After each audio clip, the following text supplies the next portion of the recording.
Yes. Okay, fantastic. So this is good news. And let's see, for me, it still doesn't show. I just need to call Vindavali Mataji because she was asking. She wanted to join? Yes. She'll be busy with all the good things that she does on these days. Okay. So, all right. So I will switch here to Shraddha-devi Dasi. I will mute this. Okay, it's already muted. And let's see.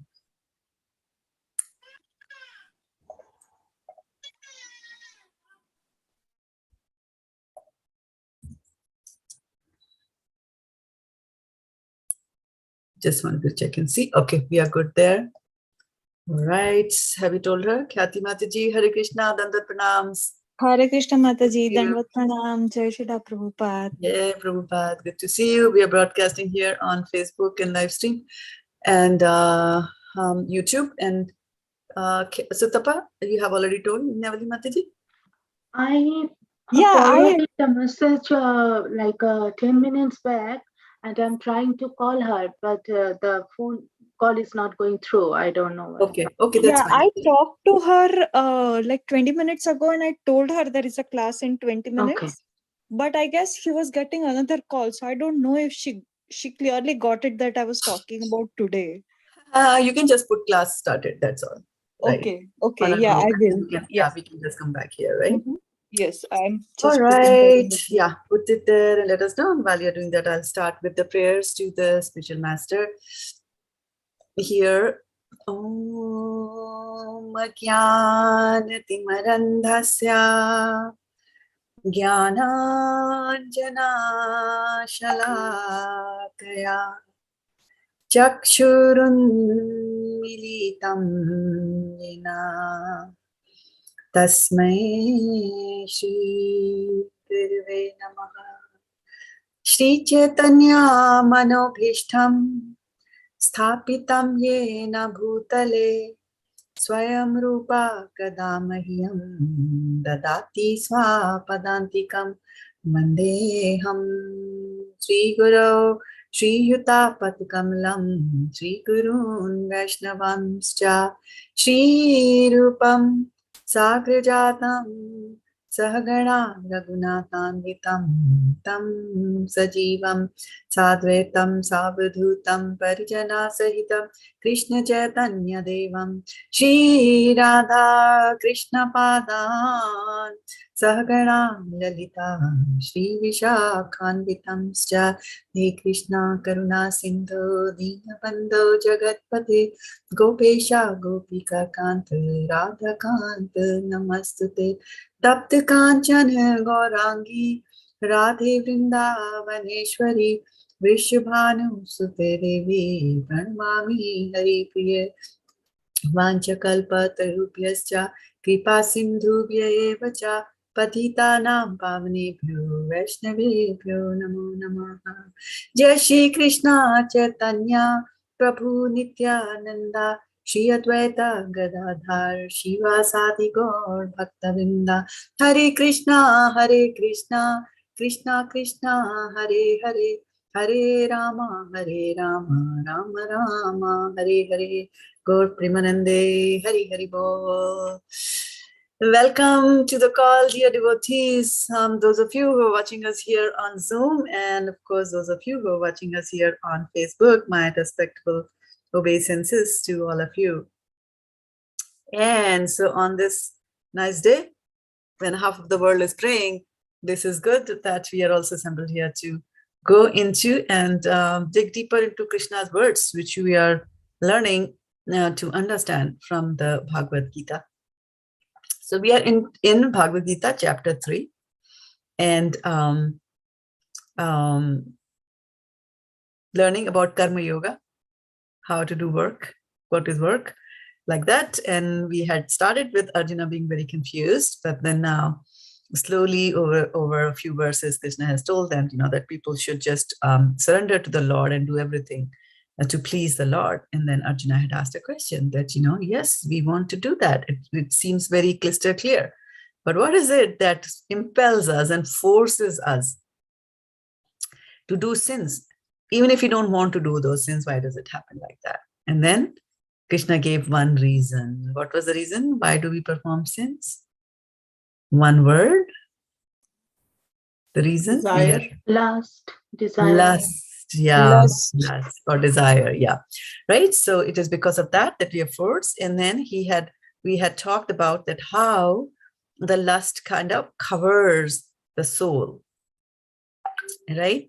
And one of the things that so lust covers the soul, and how there were three examples that were given to the degree towards which the degree to which a person the soul is covered by the lust. And they gave three examples. When the covering is not that bad, it's light, it was equated to as smoke covers the fire, right? When the covering is stronger, and that is those who are in the mode of human beings, the consciousness is that of a human being. And then it was that when it is covered even more, and the example that was given was that as a mirror is covered by dust, right? So in the first example, we had seen that when fire is covered by smoke, right? So the purpose of the fire or the dharma of the fire is not compromised, right?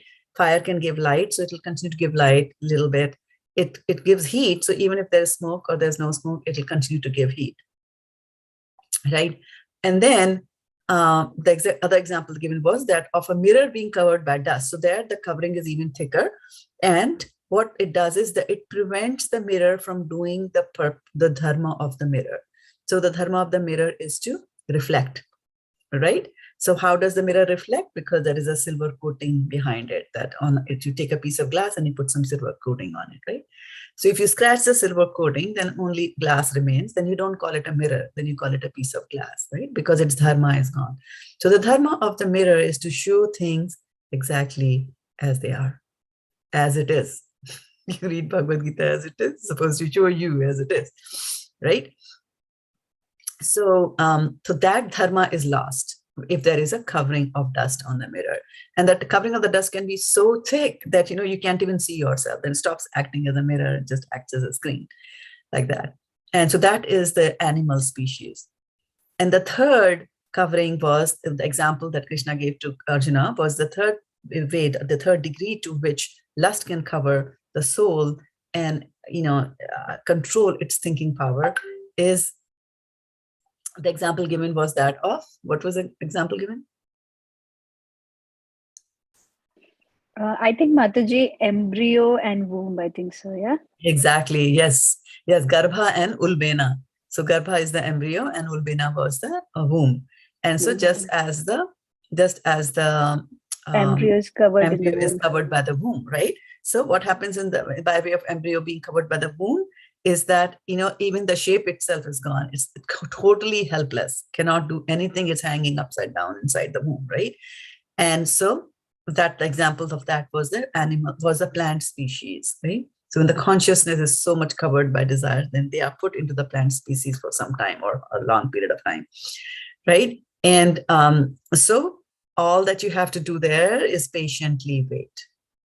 Similarly, when the child is inside the womb, helpless, what can you do? You can't pull it out, right, at 1 month and say, hey, buddy, come out, we'll take care of you. No, right? It has to stay in the womb for the desired amount of time. And then we just have to wait patiently, right? Prabhupada also says that, if a woman wants a child, she has to wait for 6 months, or 9 months, sorry, like that. So those were the three levels to which, degrees to which lust can cover the soul. So let's continue on today with our verse, and I'm going to start sharing my screen here. So verse number is 39, and from our Bhagavad-gita. And so here, just going a quick recap of some of the verses that we read. And here, as O descendant of Vrishni, by what is one impelled to sinful acts, even unwillingly, as if engaged by force? Supreme Personality of Godhead said, it is lust only, Arjuna, which is born of contact with the material mode of passion, and later transformed into wrath, which is the all-devouring sinful enemy of this world. As fire is covered by smoke, as mirror is covered by dust, or as the embryo is covered by the womb, the living entity is similarly covered by different degrees of this lust. Right? And now let's see what happens here. Avritam jnanametena jnanino nityaverina kamarupena kaunteya dushpurena lalena cha. Mataji, you're not sharing. Sorry, I'm not Mataji. sharing. No. No. Oh, sorry, I forgot to hit the button. Okay. Thank you, Chitramataji, for reminding. Avritam jnanam etena jnanino nityaverina kamarupena kaunteya dushpurena analena cha. Avritam jnanam etena jnanino nityaverina kamarupena kaunteya dushpurena analena cha. So now let's look at the synonyms and what that means here. So avritam means cover. Jnanam, pure consciousness. Etena, by this. Jnana, jnanina, of the knower. Nityaverina, by the eternal enemy. Kamarupena, in the form of lust. Kaunteya, O son of Kunti. Dushpurena, never to be satisfied. Analena, by the fire. Cha, also. Okay. So let's look at the Sanskrit words again to get familiar with the words here. So what is the Sanskrit for enemy? Sanskrit for enemy. Vairina. Verina. And if the enemy is eternal, what will you call that as what's the word which you will use? Nitya. Nitya. Huh? Nitya. Nitya. Nitya, right? Nitya means eternal. Okay. Then what is the word for one who knows, who has got knowledge? Jnanam. Jnanina. Jnanina. Okay, very good. Jnanina. And then if something is never satisfied, what do you say? Dushpurena.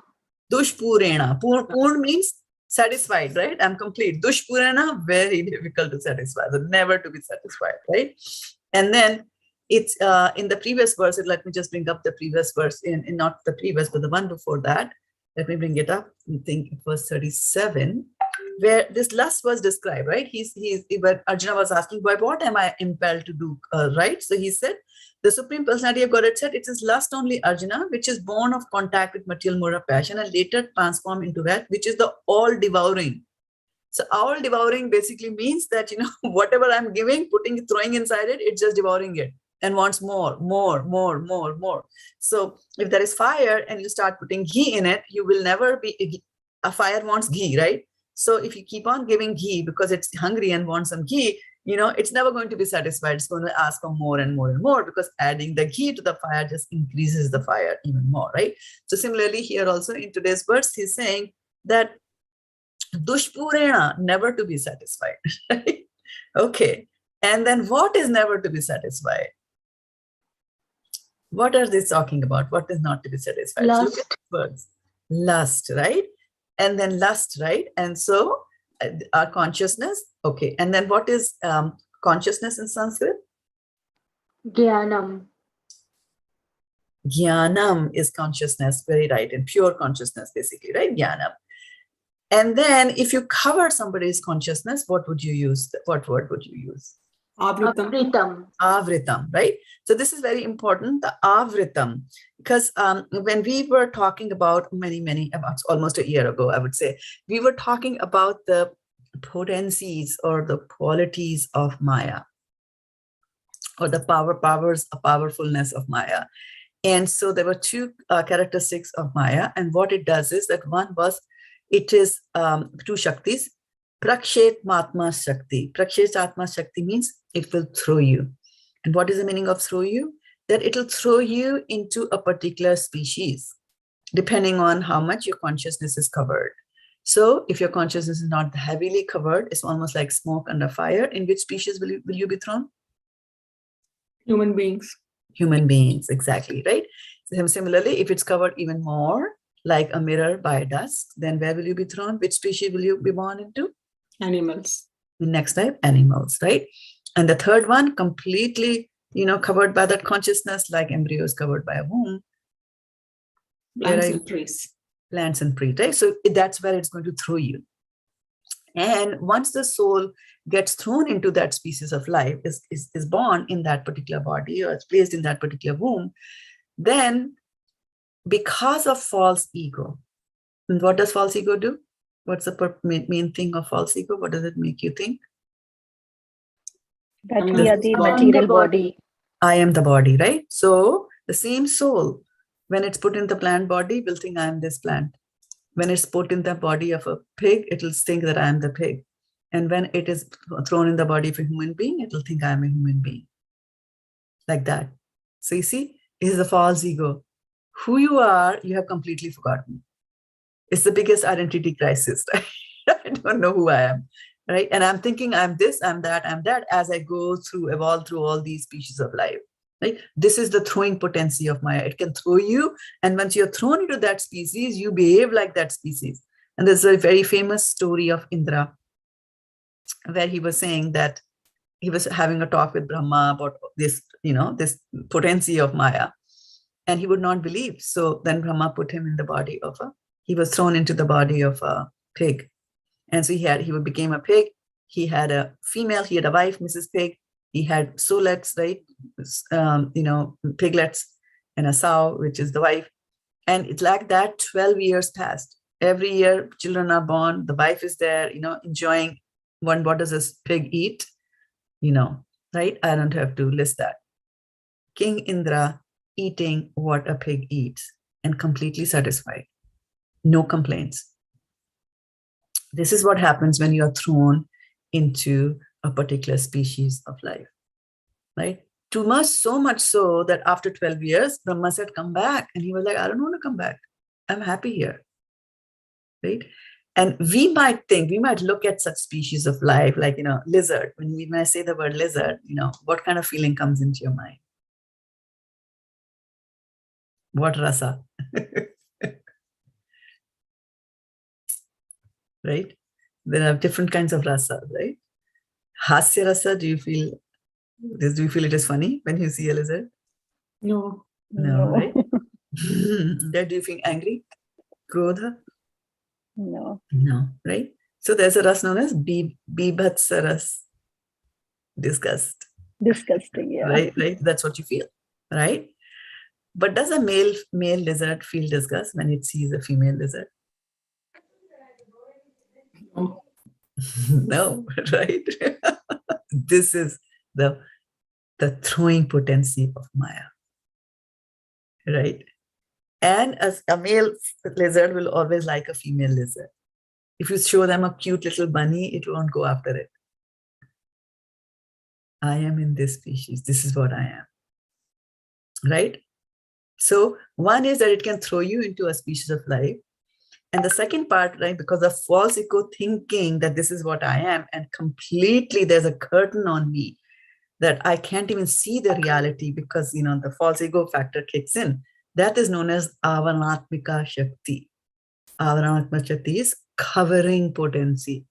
So first it will throw you into that species, and then it will cover everything, so that they cover your knowledge, so that you think, okay, this is what I am. This is what I'm supposed to do. I'm a dog. I'm supposed to bark, like that, right? Or I'm a deer. I'm supposed to, jump and run, like that. So these are the two. So what Krishna has been saying for the last several words, he's using the word avaran, avritam, a lot, many times, right? And Kunti Maharani, in her prayers to Krishna, he said, Javani kachanam agyan adhokshamam avyayam na drishyate murdasa nata natyo yatodhara. So he says that, we are covered by this curtain of Maya, and we are not able to recognize, just as a foolish person, when he's watching a drama or a play, cannot recognize the original people, right? They will say, oh, this is the bad person, this is the good person, like that, right? Not recognizing the underlying, the players or the actors who are there. So this is what happens. So it's an important thing, and it's a very powerful thing. And that is why Krishna is spending so much of time with Arjuna, right? So that Arjuna is fighting the war, right? And so Arjuna has started to see certain things. he started to see, because in the first chapter of Bhagavad-gita, he spoke a lot, right, about the bad effects of the war and this and that and this and that, right? But he still hasn't got the right jnana. He's still covered. His in consciousness is still covered by certain things. And what is his consciousness covered at that time? He's covered by attachment. What was he attached to? Arjuna, chapter 1. His relatives. His relatives, exactly. Drishtveam swajanam Krishna yuyutsam samupastitam sidanti mama gatrani mukham cha parishusyate. I've seen my grandfather about to fight. My mouth is drying up. My limbs are quivering. Like that, right? I can't work. He was covered by the false attraction that these are my people, my this, my that, like that, right? So, so let's go further here and see that what Krishna has to say. But keep in mind that avarana, is the focus, right? So avarana, we talked about avarana in the previous words by 3 types of avarana, right? Smoke can be a covering, or dust can be covering you, or womb can be covering you, right? And let's continue here. What happens, right? And again, let me start sharing my screen, and hopefully I'll press the share button properly this time. Okay. So thus, the wise living entity's pure consciousness becomes covered by his eternal enemy in the form of lust, which is never satisfied and which burns like fire. Purport: it is said in the Manu Smriti that lust cannot be satisfied by any amount of sense enjoyment, just as fire is never extinguished by a constant supply of fuel. In the material world, the center of all activities is sex. And thus, this material world is called Maithunya Agar, or the shackles of sex life. In the ordinary prison house, criminals are kept within bars. Similarly, the criminals who are disobedient to the laws of the Lord are shackled by sex life. Advancement of material civilization on the basis of sense gratification means increasing the duration of the material existence of a living entity. Therefore, this lust is the symbol of ignorance by which the living entity is kept within the material world. While one enjoys sense gratification, it may be that there is some feeling of happiness, but actually that so-called feeling of happiness is the ultimate enemy of the sense enjoyer. Hari Om Tat Sat. Very powerful, very strong words from Srila Prabhupada, right? Explaining that in the purport, right? So he talked about lust, and then we had said that when Krishna is using the word lust, he is using the word lust as desire, right? And not necessarily lust as we understand, as lusty in having a relationship with somebody else, right? But what Prabhupada is saying that, different kinds of desires are there. You want to eat ice cream, you want to become a CEO of an organization, you want to look beautiful, you want to be healthy, you want to be strong, you want to have, muscles in your body. All those kinds of things are there. But he's saying that of all those desires, lust is the strongest, and this whole world works on that lust, on the power of that lust, right? And it covered. And how is that lust? How does lust act on us? If we try to satisfy the lust, what happens? Is it satisfied ever? No, Mataji. No. Okay. Never. Never get satisfied. Very right? And let's also look at, let's go back and look at this verse one more time to see some of the key words that Krishna is using. And Krishna always, when he's speaking to, when he's speaking to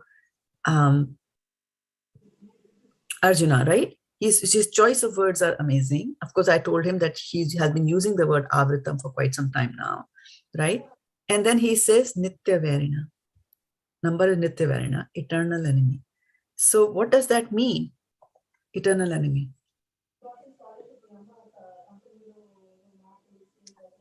If somebody is our enemy in this life, right? And we defeat that enemy, kill, demolish, imprison, whatever, right? So as far as we are concerned, the enemy is demolished, right? We don't need to fear that enemy, right? Or the enemy becomes friend, then you don't have to fear that enemy, like that, right? But eternal means? Is there forever, cannot be demolished. Forever. Yes, what does it mean forever here? It keep on coming that lust feeling or something. Yeah, but eternal. Eternal. Or Eternal means that even after death, it will continue. Right? death. So a person has got sex desires not fulfilled in this life, so go into next life, continue with that desire. Continue with that desire, continue the desire, right? So, but the good news here is that, eternal, I mean, sometimes we use the word, Krishna also uses the word eternal, not exactly to mean real eternity, right? Eternal is also used for a very long time, right? It also the word eternal in Bhagavad-gita in several places used to mean a very long time. So it doesn't mean forever, because then there is no way out, right? We will be in this Mathuna Agara, as Prabhupada says, forever, right? So no, it's not like that. It is, eternal word here is used for a very long time. And what he's trying to emphasize here, that don't think that this lust will be finished when you are dead. Next time you become a lizard, then you go after a female lizard, right? You become a rabbit, you go after a female rabbit, without anybody having to teach you anything like that. The lust is, self-explanatory like that. So, and he's saying that this whole world is situated in that. It's based on that, and people are shackled by that. And Prabhupada gives such a nice example of, how a donkey, a ass, he uses the word ass, and he goes after the female for some sex with her. And in the process, he gets kicked by the female. Yeah. And if you haven't been kicked by a donkey, you have no idea. I have been kicked by a donkey, a mule, actually. I was returning from my school, and there was a lot of construction going on. And so they used to employ mules to carry the bricks. Yeah. So there were a whole lot of mules that were going, and my home was very close to the school, so we used to just walk back. And I was walking back, I didn't even realize that I went close to a mule as I was walking. I didn't realize that they don't like it. And then all of a sudden, there were stars in my eyes because everything blacked out. And then my stomach was hurting very bad. And then I realized that the mule had kicked me, the hind legs. It's very painful. I have to send it to Reena what I did with her patties. She asked me to do that. So, Meera, you might want to mute yourself. So, so what I was saying was that you get kicked. So it is a painful thing. And then the mule, it goes to the female ass and gets kicked, but it will continue to get kicked. And, it happens to men also, right? Mule is not the only species that suffers from the female, right? If you are weak and you are, you can't control your urges, then the other party involved is going to make you dance like that. So very, very powerful. So he said, eternal. Eternally. Okay, let's go back and look at the verse again, and we'll look at one more word which is there and here. So who is covered by this?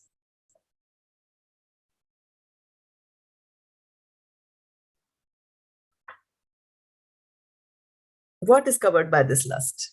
Look at the translation and tell me. Consciousness, Mataji. Consciousness. Okay, good. And whose consciousness? Living entities, Jivatmas. What type of Jivatma? Mataji, human beings. In this, it's human being, the species which is being talked about. Living entity. Yeah, living entity. No, but what type of living entity? Chitra, were you saying something? Wise, yeah. Wise. The wise living entity. Now, this is very important.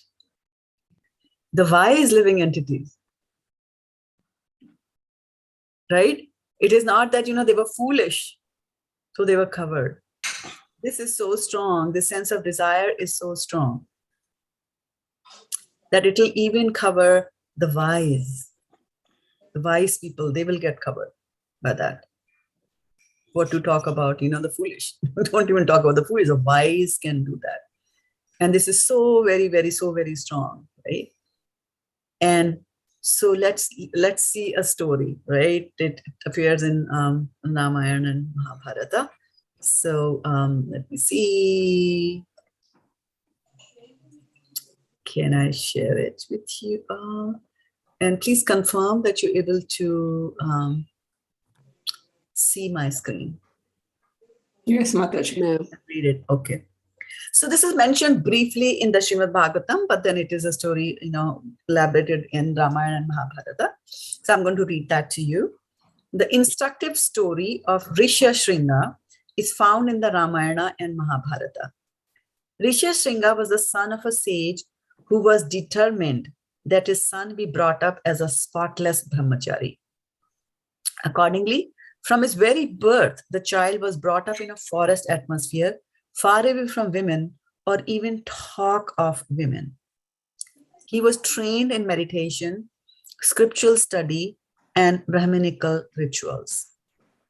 Thus, on reaching youth, he had no idea of even the existence of the opposite sex. Meanwhile, in the neighboring state, a severe drought ensued. The worried king called his court astrologers, who by their mystic insight were able to ascertain the only method by which good fortune could return to the land. The boy sage Rishyashringa, a resident of the nearby jungle, must come to reside in the kingdom. The court astrologers also told how the boy could be brought. He must be enticed by beautiful women. Few days later, when Rishyashringa was alone at his father's ashram, he was shocked out of meditation by the sound of laughter and giggling.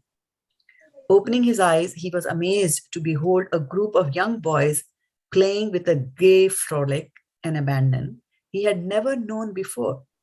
How charming these boys were! Rishyashringa's mind became captivated by the beautiful features of their faces and bodies, their attractive smiles and glances, the tinkle of the voices, and their exalted mood of enjoyment. Who are you? He asked. We are Muni Putras, the sons of forest sages, they replied. For indeed, these young girls from the city were dressed as brahmacharis. Come play with us, they invited.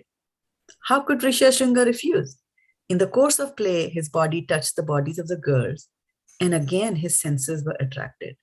Next, the Muniputras shared their deliciously prepared food with Rishyashringa. The boy, who had been brought up on forest roots and fruits, was now completely captivated. But all too soon, his newfound friends went away. When Rishyashringa's father returned, he immediately noticed his son's disturbance of mind. Intuitively understanding that which he had feared all his life had now come to pass, he demanded that his son relate all that had happened in his absence. On hearing the description of the Muniputras, he strictly forbade Rishyashringa to talk with or even look at those boys again, and under no circumstances to go anywhere with them. But the damage was done. Rishyashringa could no longer concentrate on his meditation, for his mind was yearning after his friends.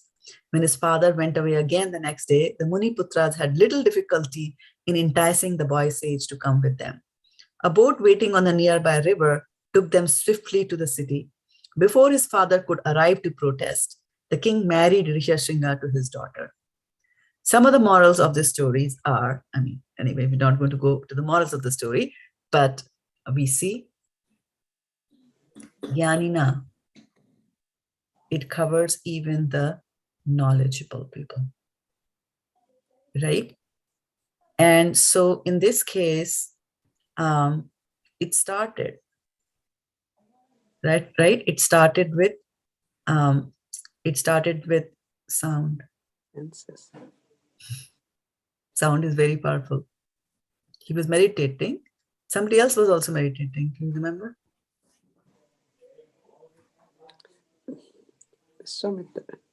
Vishwamitra, yes. And he heard the sound. Here also, in this case, he hears the sound, right?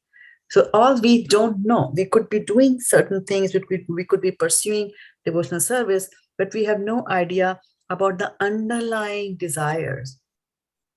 So last time we had talked about Yayati, King Yayati. You remember? We talked about the story of Sarmishtha and Devyani, and we talked about King Yayati and Shukracharya, and Shukracharya cursed King Yayati to become an old man. And then he borrowed the youth from his young son, right? And then wouldn't want to return it, right? Okay, just give me a second. Over here, my PC is giving me some problem, saying it doesn't have power. I don't know why. Let me check.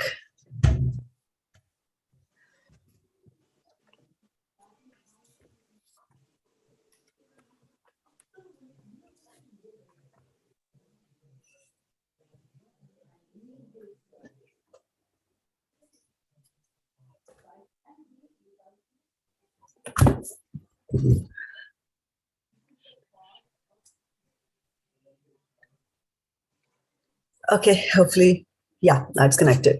So yeah, so back to this place that we do not know where the desires are buried.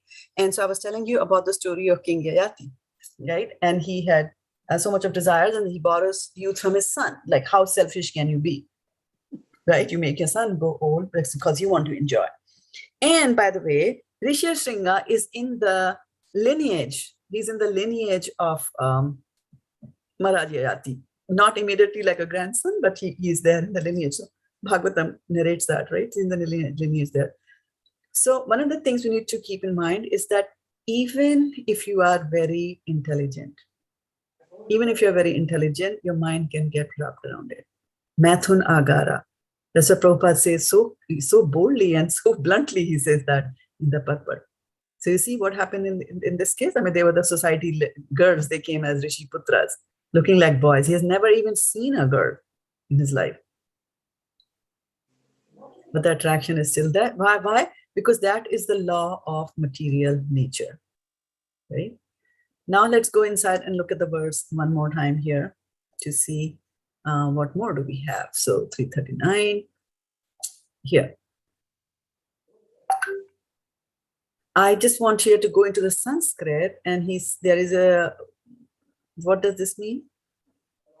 Kamarupena. Kamarupena, and what does it mean?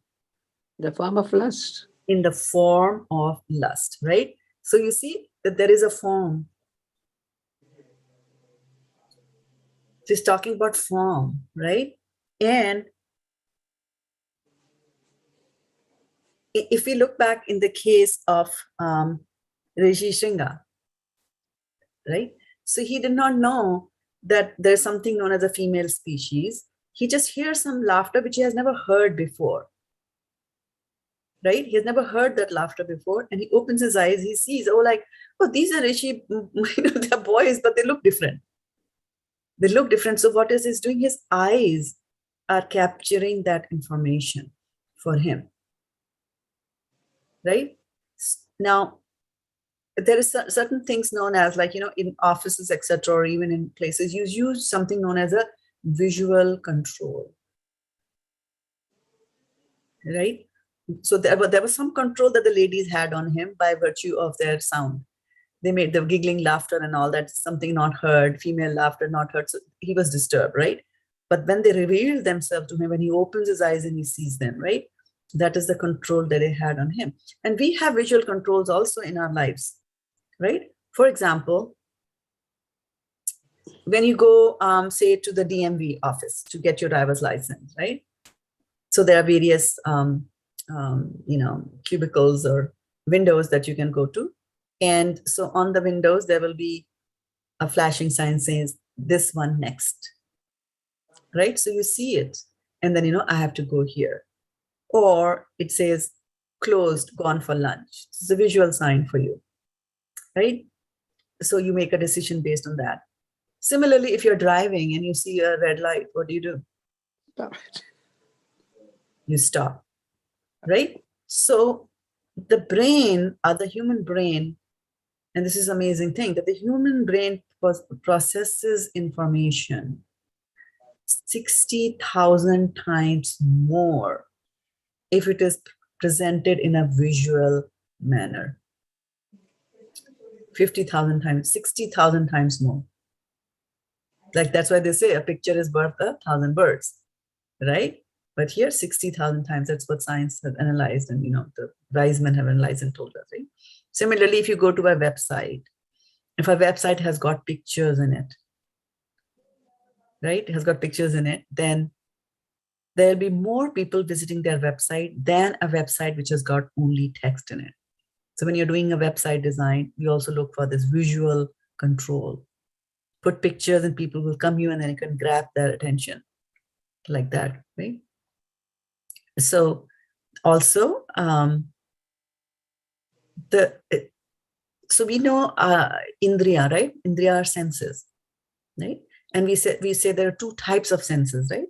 What are the two types of senses that we have? Knowledge senses and Knowledge acquiring working senses. Yeah, knowledge acquiring senses and working senses, right? Working senses. So working senses will do the work based on what the knowledge has been acquired by the senses, right? So now these senses are going to gather, receive the information. So what are the senses doing? They are constantly receiving information, and actually they are not actually receiving. It's not that, you have a transistor and then there is all, all the waves going on, right? You have a radio, a player, transistor radio, and they're all, or a television for that matter, and there are all these waves going around in the air, right? CNN, K5, Cron 5 News, whatever, right? All these waves are there in the air. But a TV will show you a particular channel only when you tune to it, right? Similarly, these senses, it's not that, some forms just come and form on your eyes. The eyes are actually looking. So these senses are constantly looking here and there. We don't even know. The job of the senses is to reach out. They're constantly reaching out. Just as, when you go to a far off place, in a place far away from the city, you're traveling and there's no signal. And what your cell phone does, it keeps on looking for the signal over and over, over and over, over and over again. And after some time, you'll find your battery is dead. Why? Because the cell phone used all the battery to go in first for signal that it was not getting. Similarly, these knowledge acquiring senses are also trying to reach out, and they've got receptacles in which they receive this information, right? For example, the nose is looking for aroma, right? And where does it receive it? Inside the nose, there is a certain thing known as olfactory buds, right? So where this aroma is captured. Similarly, in the eyes, where is the form actually put? It's on the retina, right? On the retina also, there are lots of receptacles. So there are different types of receptacles in our body, right? And different numbers of receptacles. Similarly, there will be some receptacles on the skin to tell you whether it is hot or cold or coarse, like that, right? So tongue will have receptacles to tell you the taste. So 70% of the receptacles that are there in the human body, 70% of the receptacles are in the eyes. So the eyes capture a lot of information. And as we see in the case of Rishi Shringa, right? His meditation was broken by sound, but then he sees. And the next day again, he sees that they have come, right? And he's gone. He's completely gone, right? So roop or form is very important thing to keep in mind. That forms can captivate. Urvashi, beautiful. Menaka, beautiful. Rambha, beautiful people. And it's not just, beautiful form of a lady that will attract. I mean, if you look out into the nature, right? You look out in nature, what do you find? Bright red berries, right? Beautiful colored flowers. Why are flowers colored beautifully?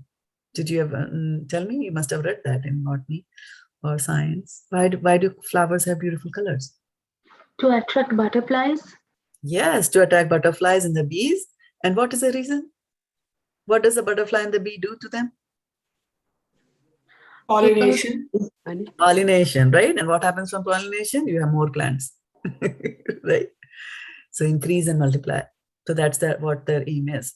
So that is why you'll have beautiful, right? Male in the species. If you look at males, they're very beautiful, so that female will get attracted, right? For example, peacock and peahen.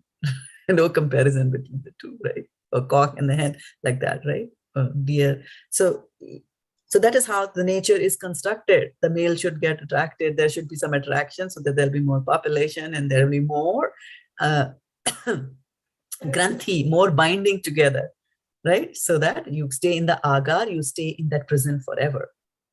But what we need to do is to get out of the prison. And that's what we are trying to do, is to get out of the prison. But you have to be aware of how this prison actually operates, right? And there was a very interesting verse that we took a few months ago, but I'm just going to bring this because as I was reading this, I was reminded of that verse also. And let me share this one. Okay, am I sharing the screen with you? Not yet, right? Okay, return to the meeting, share the screen.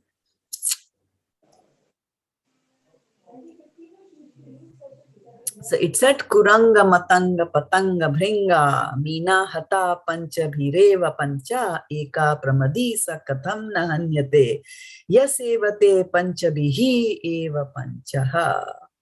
So what this, anybody remember this verse from our discussions from a long time ago? Yeah. Do you remember we had discussed? Yes, the first line I remember. Yes. First line, remember, Meera? Yes, now, yeah. So what this was saying was, it was giving an example. It was giving like 5 different examples. So Kuranga actually means that a deer, right? So it says that the deer gets attracted by the sound, through the ears. So what people do is they play very nice music, and the deer gets attracted to the music and gets mesmerized so much so it forgets the surrounding, and the arrow comes and hits him, or he gets snared.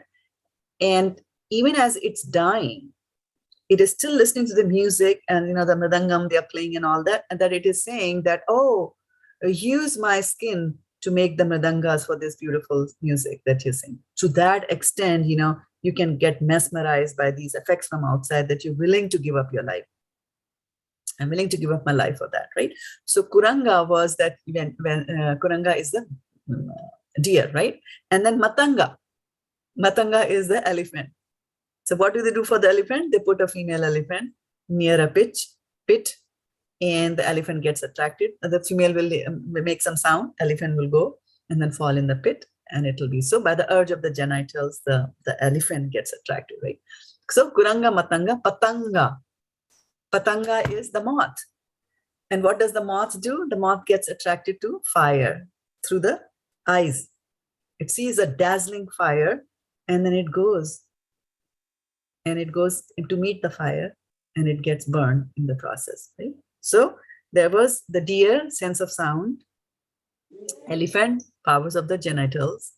Then we had Patanga, to the power, by being mesmerized by the eyes, and the bee by the urge to smell the flowers. So sometimes what happens is that the bees will get inside a flower, and they're enjoying the nectar so much that they forget that it's evening, and they're still eating the nectar inside, and the flower will close, and the bee will be inside it and suffocated to death, right?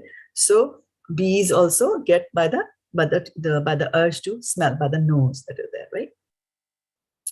And then the fish, Meena. So the Meena, Kuranga, Matanga, Patanga, right? So the Meena, what happens to the Meena is fish. How do you catch fish? You put something to that. Right? You put something to eat on a hook, and it goes and bites the hook, and the hook gets stuck to the mouth, and you pull the fish out with the hook, right? So the urge of the tongue, right? So we see that for these 5 species that are, or these 5 different kinds of animals, right? Kuranga, the deer, Matanga, the elephant, Patanga, the moth, and Bhringa, the bee, and then Meena, the fish. So for each one of them, there was one sense organ that causes their demise, right? And then this verse says, what to talk of a person who has all these 5 senses heightened? Oh, that's too much. It's too much for the human body. All 5 of our senses are there, right? And look at the eyes. 70% of the receptacles are there, right? They see a beautiful woman, they run after her, marry her, and then regret, right? So this is what it is. The desire, the lust. So kama rupena. So in the kama rupena is desire, but again, among the desires also, roop plays a very big role there. The form. And we see that the Rishi Putras looked a little different, right? And this lust can even cover those who are wise, Vishwamitra, right? And so that's what Krishna is telling. So Arjuna has asked, like, what is it by which we are impelled to commit sinful activities? No matter how hard the Rishi Shringa's father tried, he kept him away in the forest, meditating, want him to be a brahmachari. Could not succeed. When others attracted. Mataji, where is this sloka, Mataji? Kuranga Matanga? Kuranga Matanga, I don't know from where I found it. I have not hung it on my, maybe I should hang it on my website. I'll do that, Mataji. I want to write it down, that Mataji. Okay. Yeah. I'll with send meaning, with meaning also. Yes.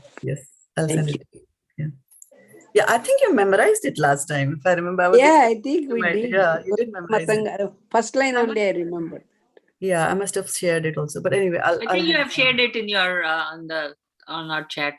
Did I do that? Yeah, Okay. I think you have shared it. Yeah, but that's fine. Yeah, that's why we have to keep on repeating. Yeah, we need to keep on repeating, and then I think I wrote it somewhere too. I don't remember. Please yeah. send it, Mataji. Yeah, no problems. I'll do that. Yeah. So yeah. Even a very good meaning. Yeah. So here's the interesting thing about covering, right? So how this covering of Maya occurs on us. For example, there's blindfold, right? You put a blindfold in front of somebody, they can't see. Okay.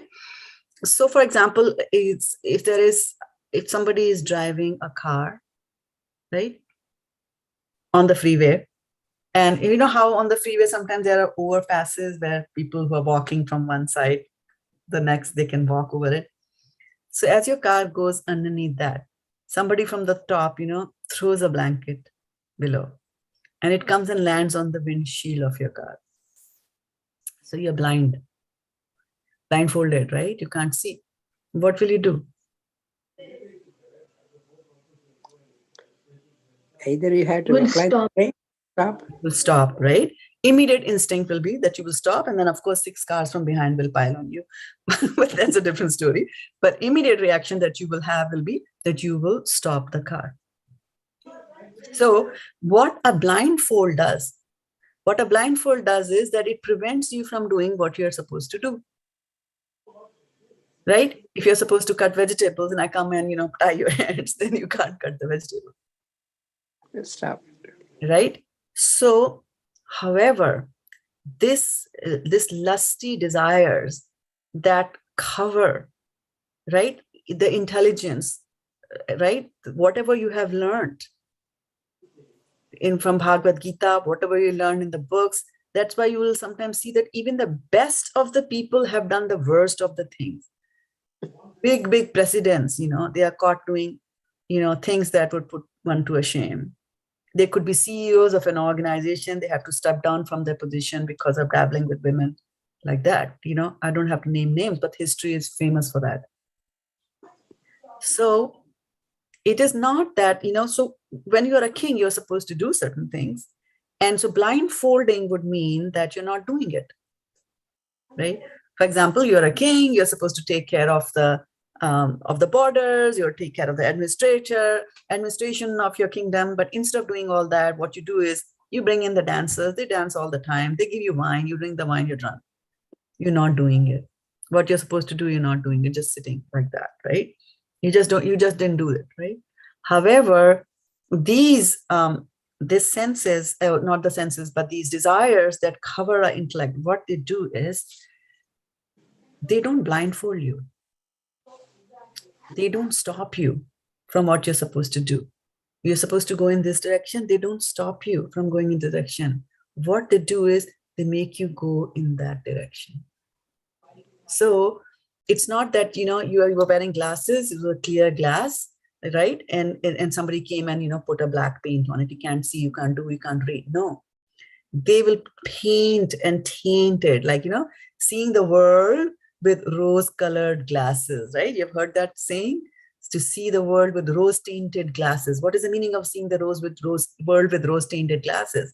Is they're only going to show you the rosy picture. If you have ice cream every day, it's going to be fun.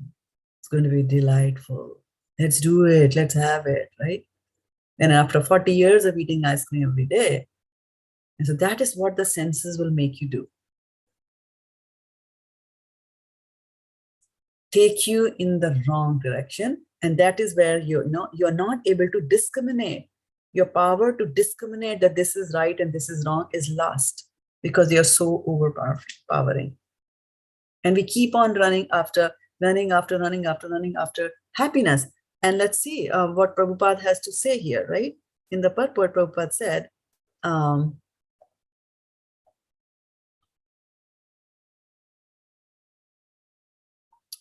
advancement of material civilization on the basis of sense gratification means increasing the duration of the material existence of a living entity.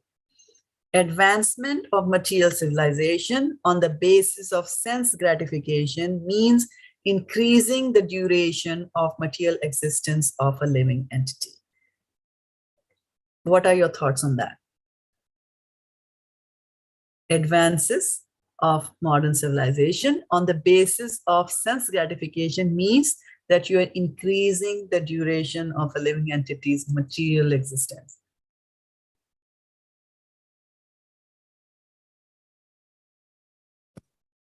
Trying to be normal even when you grow old. Like even when you become like 70 or 80 years old. So the advancement is like still a 70-year-old person can live the life of 25-year-old without any issues, kind of thing. So that. Yeah. So what the material, what's the advancement, material advancements is aiming at, right? These days, look at the ads. They show you, right? They will show you a beautiful woman, and then they will tell you that if you use this cream, you'll also get flawless complexion, right? Or you use this amla kesh oil and your hair will be very long, like that. So they show you things and then they promise you some enjoyment. So the advertisements promise you something, right? And so they are playing with your senses. They are promising you some gratification, and senses like to be gratified. We like to enjoy away from Krishna. So you will want more and more. And then that's the 2 verses earlier. Krishna had said it's an insatiable thing. So if you run after this material enjoyment, it's like pouring ghee on fire. It will never be extinguished. Never. And you will continue here in your life running one after other, running after happiness. And there's a very interesting verse from Srimad Bhagavatam that we had done when we were reading the Srimad Bhagavatam every Friday is when we used to do the Bhagavatam. Yeah, so I'm just going to bring that verse up and let me see if I even have it here. I might have brought it up. Yeah. So here, let me share this. And this is Narad Muni. Narad Muni is giving this lecture to Vyasdeva. So what Vyasdeva had done is that he had documented the Vedas. He had written the sutras, Vedanta sutras, aphorisms, short word, Tattvam, Asi, Anavriti, Shabdat, like that. He had written all that summary. Then he had also written the Mahabharata, he'd also written the Bhagavad-gita inside it, but he was not feeling happy after that, right? So then his spiritual master comes and says that, what you have done here is that you have tried to cheat the innocent public by translating the Vedas and just focusing on how in this material world can you get out of the miseries which are there in the material world by doing a little yajna here, a little yajna there, and a fast here, a fast there. And you have not told him the right truth. You have not told them the right purpose of performing a yajna is that, Krishna is to be obtained by the yajnas, right? So you have underplayed the topic of God, and you have played more on, this is a miserable place. I can tell you how to get out of the misery, right? And it is so funny that, His Holiness Jayadevata Swami Maharaj, who's responsible for the books and translations and all that kind of stuff. So he also wrote the book Vanity Karma, and so when he turned, I think 60 or something like that, he got he got some, so these advertisements, they keep track of everybody. They have personal information. So they know this person living in this address is now going to turn 60 on such and such a date. So he got letters in his mail talking about that, now that he's 60, how he should join the gym to get this, or how he should join the, manicure, pedicure, or whatever, face massage, whatever. He started getting those kind of things. And then he was like, we are writing to tell you, Mr. Such and such and such, that, we have got these facilities available by which you can play. So here's the interesting thing that when, as a person, and I don't know if I remember all of it, but as a person goes through the various stages in life, right? So it is like Bala Vasta Krida Magnam. Bala Vasta Krida Magnam means when you're a child, you play all the time. Bala Vasta Krida Magnam, right? And then it goes through Yuva Vasta and all that. But the end point is that Vriddha Vasta, when you are in the old age, Chinta Magnam, you're constantly Chinta. Right? What's going to happen? My hair is falling down, my wrinkles appearing, who's going to take care of me? My body is not working. What if I have this? What if that? I'm going to retire. How's the money going to come? And so on and so forth. Right? So Chinta Maganam. But here in the Kali Yuga, it's a hodgepodge. Kali Yuga is a hodgepodge. Right? Even if you look at a Balavasta, small kids, they are Chinta Magnam. Why Chinta Magnam? So much of homework. Parents are divorced. Right? And they are poor and they want that toy, they don't have that toy, and so on and so forth. So they're Chinta Magnam. And the old people, they are Krida Magnam, right? They're old, 65, wants to marry a 40-year-old. Krida, I want to play. Right? So this is what happens. This is what the world is telling you. That, okay, you got old, but I'll tell you how to get rid of the wrinkles. I'll tell you how to be eternally beautiful. I'll tell you all that, right? So this is what they're doing. And if you pursue that, then you will be, looking after happiness, you never get it, right? For example, there was one famous singer, he was, he didn't like the shape of his nose. So the people started doing plastic surgery, cutting off his nose, little here, little there. And then when you get all these things, then, it's painful. And then he had to take painkillers. And then one painkiller, another painkiller, higher and higher doses till he died of that. Right? So this is Mathuna Agara. Through your desires, you are imprisoned over here. Right? So Narad Muni scolded Vyasadeva and he said, Prabhu, this is not what you're supposed to do. You have underplayed him. And that's when he sits down. And so his mood and his approach was that, here is Maya very strong. And he's going to bring old age to you. She's going to bring this, disease to you, this to you. And I'm telling you how to overcome that. If you think that you have a diseased body because of this material world that you're put in, I will tell you what prayers you should do, what yagyas you should do to get over. Because his focus was, there is this Maya who is controlling. But then when he gets scolded by a spiritual master, then he sits down and he meditates. And his meditation, in his heart, he sees Krishna. He also sees Maya. And he sees that Maya is behind Krishna. He sees that Maya is under the control of Krishna. And that's when he realizes that if we have to get over these problems of life, birth, death, old age, and disease, I should not try to pacify Maya. Instead, I should just go straight away to the one who controls Maya. I should go to Krishna. And that is when he wrote down the Srimad Bhagavatam. Right? So as part of, he was saying that, okay, you're telling people how to pursue happiness, but let me tell you about happiness, right? So this is the verse that he brings up. And let me also bring in here for you sharing. Tasyeva heto pratayeta kovido nalabhyate yat pramatamu paryadaha talabhyate dukhavadanyata sukham kalena sarvatra gaviraram hasa. So what he's saying is that persons who are actually intelligent and philosophically inclined should endeavor only for that purposeful end, which is not obtainable even by wandering from the topmost planet Brahmaloka down to the lowest planet Patal. Now, this is the important part. As far as happiness derived from sense enjoyment is concerned, it can be obtained automatically in course of time, just as in course of time we obtain miseries, even though we do not desire them. Om Tat Sat, right? Such a powerful message he has given, right?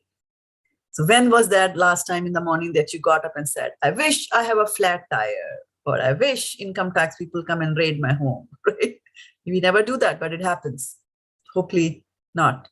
Yeah, but it happens to people. So just as we don't look out and ask for miseries, but they still come, he's saying happiness will also come. This material happiness will also come. You don't have to do anything. Why? Because you're destined. You got this prarabdha sharir, this body you got to undergo, to suffer and enjoy a certain set of karma. From your previous stack of, a big pot of karma, they take out a little cup of karma and say, okay, in order to undergo the goodness, good karmas as well as the bad karma, okay, we'll give you this type of a body. So you will get it. You don't have to. That's why you see sometimes we don't even end up where we get a promotion like that, right? And we don't even ask for it, then miseries come like that, right? Our endeavor should be how to get out of this. Our endeavor should be, okay, I've got this cup now, so I will have to undergo whatever I've got this body for. But then what about the big pot? I need to just, break that pot. And that breaking of the pot can happen only through devotional service, right? Otherwise, you'll be up and down, as this verse says, upari ada. Upari means go up, ada means down. Go to the hellish planets, then you go up, you dissolve your karma, come back again here, do some more karma, or from the pot, they take some karma, put you up there. So heavenly planets, then you come down. So you are like a Ferris wheel, you're going up and down, up and down, up and down, up and down, like that. Okay, so it's past 7 o'clock and 10 o'clock on the East Coast.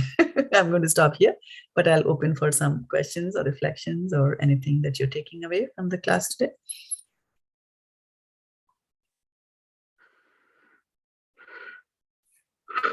Okay, so Tapa Mataji has raised her hand.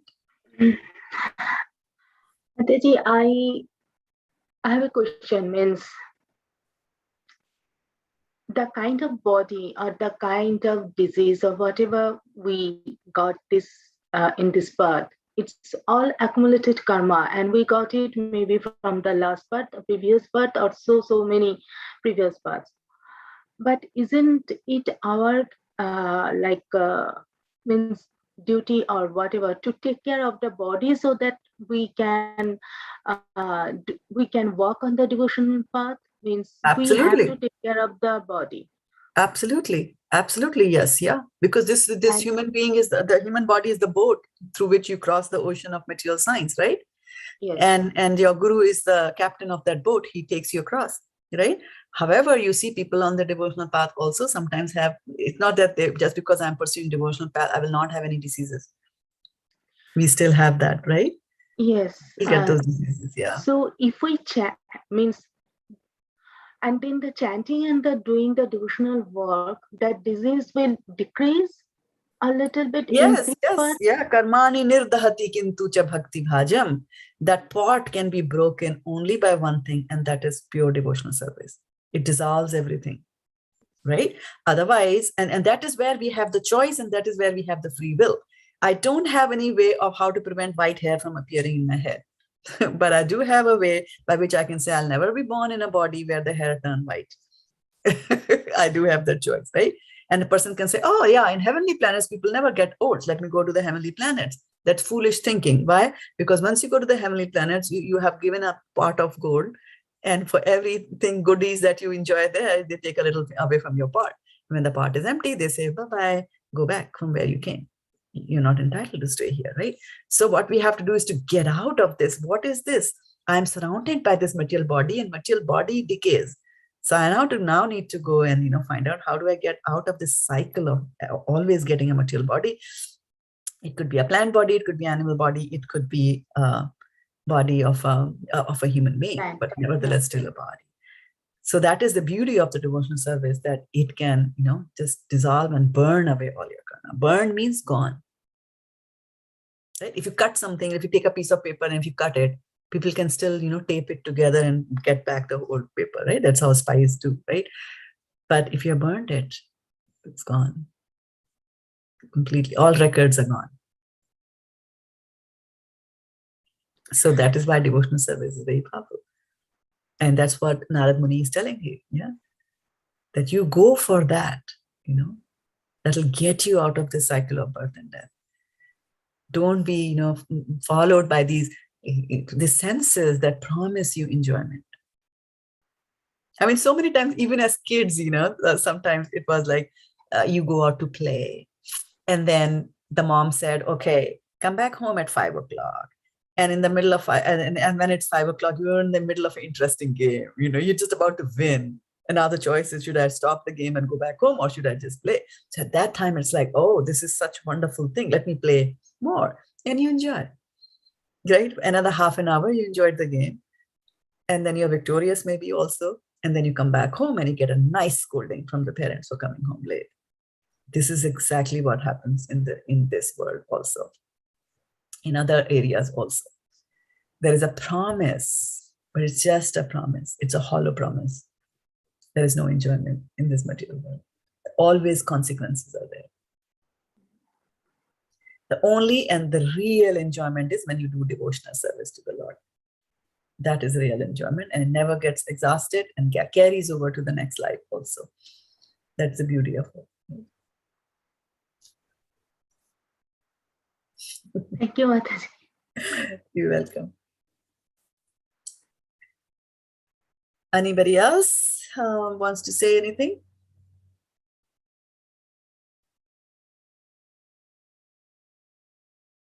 Okay, so I wanted to ask you all a question here. And that is that last year, now our next class will be when? It will be next Saturday, right? And that will be 1st of January? Yes. Right? Yes. So we're meeting for the last time in this year, or maybe we'll meet again tomorrow for those who do the morning class. Yeah, so what I was saying was that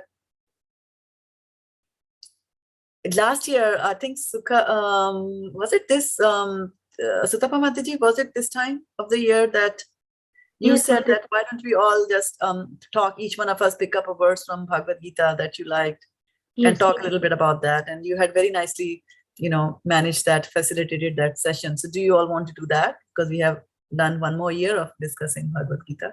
At least 52 verses we did for the 52 weeks or less maybe. So I'm asking the Matajis and asking you, Sutapa, you want to do that? Or it is 1st of January and everybody will be, want to stay in the I don't know how many devotees will be joining on that day. So anybody else? Yeah, ask them. Or you can ask there. So let's do that. If you get sufficient people, let's just do that. And if not, then I'll continue with my lecture. And Mataji, anybody else can take the responsibility, because as I have done that before, so if anybody wants to do that, maybe. Why don't you sort it out on our group, right? Ask that question on the group also, right? Ask them. And yeah, if you're available, if you're not available, then we certainly need somebody else to do. And if you're available and you want to give a chance to others, that's a very noble thought, then you please do ask them. Yes, Mataji, that's what I wanted to say. Yeah. So you have 7 days. Parikshit Maharaj had 7 days also. Yeah, so you can do that. Yeah. Okay, Mataji, I'll do that. I'll post the. Yeah, post it and ask. Yeah, post it and ask. Yeah. It's a good thing to recap and yeah, just leave it, whatever you can, they can choose a verse or, anything that struck them from the whole year, what we did, you can do that also.